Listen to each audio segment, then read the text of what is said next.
Ego ego ego आयुष्यात ego नेहमीच दुःखाला कारणीभूत ठरत असतो. इगो बाजूला ठेवून आपण नेहमीच एक दुसऱ्याशी सुसंवाद साधूया. मित्रांनो, आपल्या आयुष्याच्या चित्रपटाला वन्स मोर नसतो. हल्ली माणसातील नाती जपणं हे फार कठीण काम होऊन बसलं आहे. वपू एका ठिकाणी म्हणतात, कोणतीही चूक ही नात्यापेक्षा नक्कीच मोठी नसते. आपण जेव्हा रागात असतो तेव्हा नकळत तोंडून काही शब्द बाहेर पडतात, ज्यामुळे मनाला वेदना होतात. यात एक गोष्ट अशी असते, जगात दोन प्रकारची लोक असतात. एक मनातलं ओठावर न आणणारे आणि दुसरी म्हणजे भडाभडा बोलून आपलं मन मोकळं करून मोकळी होणारी. समजा तुमच्या जवळच्या व्यक्तीने तुमची फसवणूक केली आहे आणि ती व्यक्ती तुमच्या जीवाभावाची खूप जवळची आहे. मग आपल्या मनाची द्विधा मनस्थिती होते. त्या व्यक्तीची चूक माफ करावी की तिला शिक्षा करायची. समजा जर चुकीला शिक्षा दिली तर मनात एक विचार त्यावेळी येतो, अरे, सुधारण्याची एक तरी संधी आपण का नाही दिली. या अशा घटनांमुळे नात्यात दुरावा निर्माण होतो.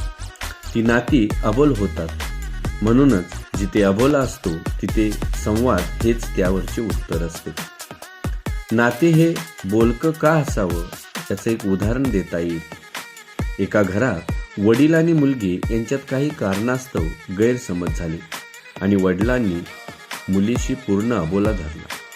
त्यांच्यातील संवादच बंद झाला. इथे प्रत्येकाचा इगो आडवा आला.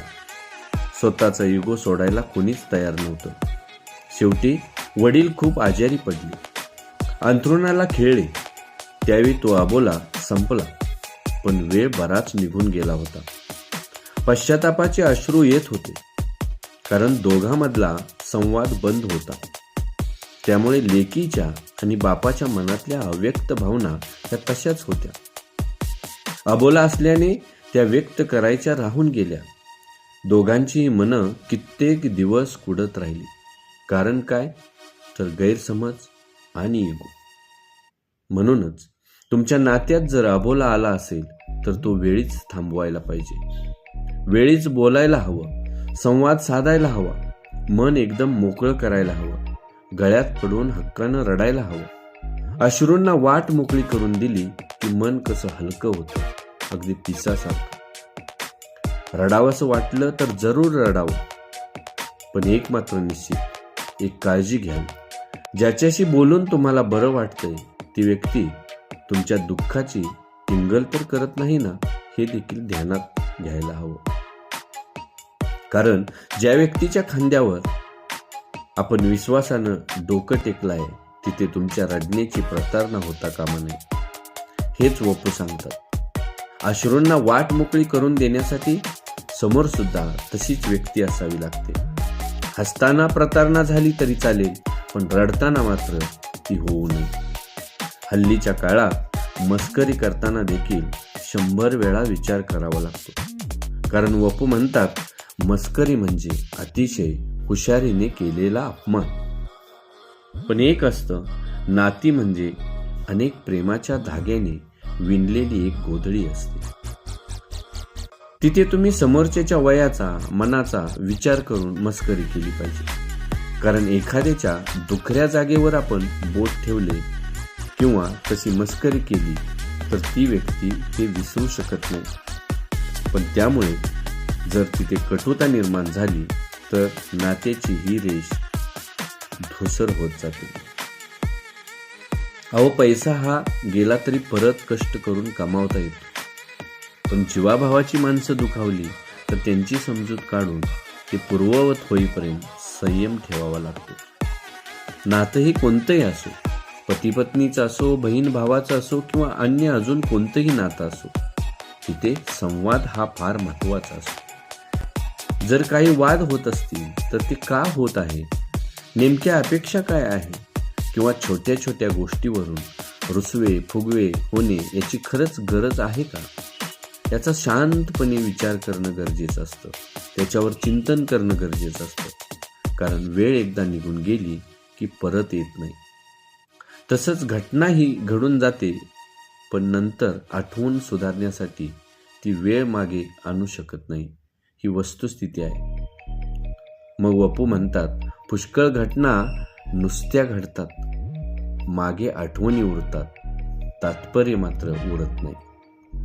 काही वेळा नात्यात चॉईस करताना धर्मसंकट ओढवतं. दोन जवळच्या माणसांपैकी कोणा एकाची निवड कर असं सांगणं म्हणजे धर्मसंकटच असतं.